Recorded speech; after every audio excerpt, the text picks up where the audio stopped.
All right, next up is The Boys Season 5, the final season. And then again, I didn't really know what to expect other than the obvious fact that Homelander has to die. And that felt like a mandatory route, especially considering how things wrapped up in the comic books. I kept hoping the TV show would kind of execute something similar. But instead, the writers decided to take a completely different path. And so, story wise, the final season kind of like suffers from severe pacing issues. You have few episodes that basically are filler. They had some cool moments, but they really stalled a lot of the plot. I mean, this entire season could have been put into 6 episodes if they took out the filler. And so we spent even an entire episode watching the team hunt for the original formula for Compound B and where it was manufactured. And you spent another episode dedicated to looking things from different perspectives, from different characters. Even Butcher's dog, Terror's perspective. Like, I really don't know what the point of that was. And so for a final season, that's really valuable time just wasted. And so when it comes to character development, not much really shifts in this final season. For the most part, everybody was exactly who we thought they were and how they started.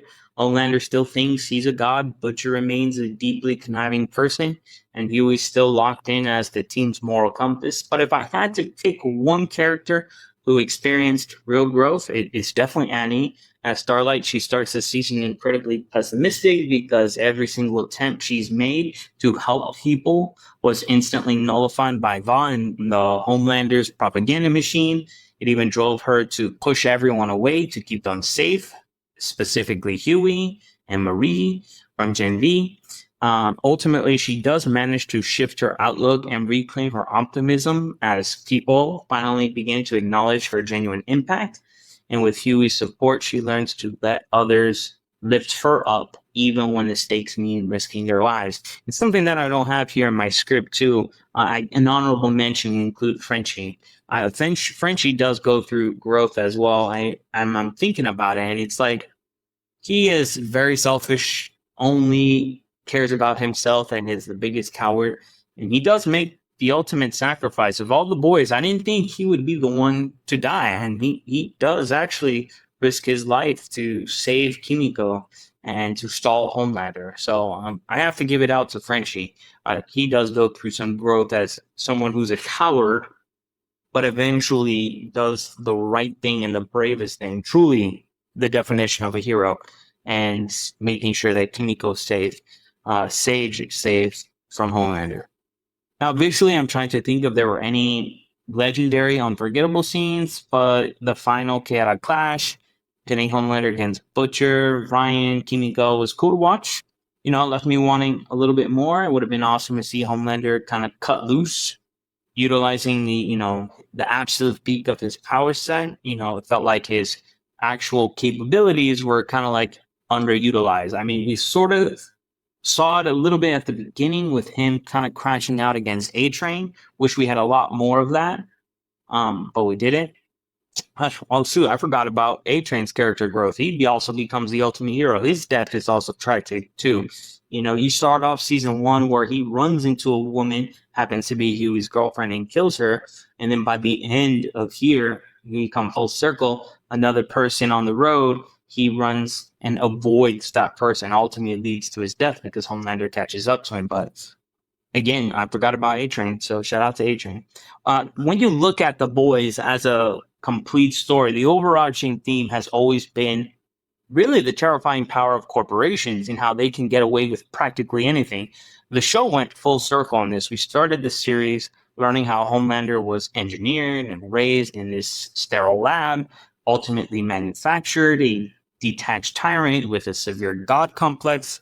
And by the end of the finale, Stan Edgar, who had completely lost his grip on Vought, somehow ends up right back in control of Vought. And we are right back at where we started, with the mega corporation completely in control and facing zero legal consequences.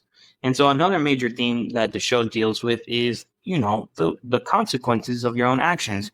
Annie had to learn to stop isolating herself out of misplaced guilt For Butcher, his arc ends in tragedy. He genuinely believes he could build a relationship with Ryan, and after Homelander was dealt with, fulfilling his promise to Becca, Ryan wanted absolutely nothing to do with him. Ryan saw through the manipulation. He knew Butcher lied, killed, destroyed lives to serve his own agenda, to fuel his own revenge, regardless of whether he was right about Homelander. And so this realization leads to an intense confrontation with Huey, where Butcher tragically dies from being shot by Huey. I don't think it was completely unplanned on Butcher's end. He simply couldn't face a reality where everyone he actually cared about was already gone. And so that brings me directly to my biggest gripe. The writing this season felt some of the least creative, most heavy-handed satire I've seen in a long time. This show practically screams that Homelander is Donald Trump, and every action, every speech, every tweet he makes is a direct copy paste of real-world headlines.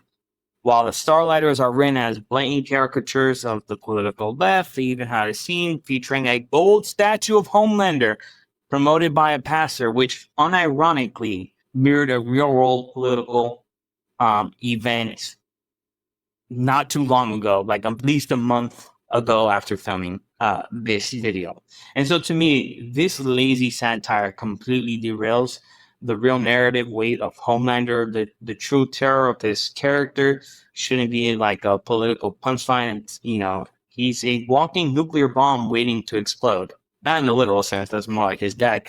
But he is unhinged. He's unchecked. He has godlike powers, and the only people willing to stand in his way are completely powerless humans, mostly, or suits trying to maintain a shred of morality. And it would have been really cool to see an unhinged Homelander ruling strictly through pure, unadulterated fear, rather than reducing his final arc to be a basic character running ice-style concentration camps for Starlighters.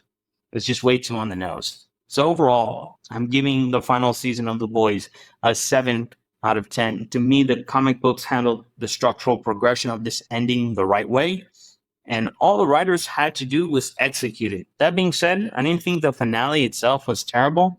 It wrapped up the main narrative neatly, and the characters' arcs concluded in ways that made logical sense for where they were going. But, you know, as the credits rolled, I'm still thinking about some questions I still have. You know, whatever happened to Soldier Boy? He was frozen. What about him? Where's the virus that Preachy supposedly planted inside the vault building?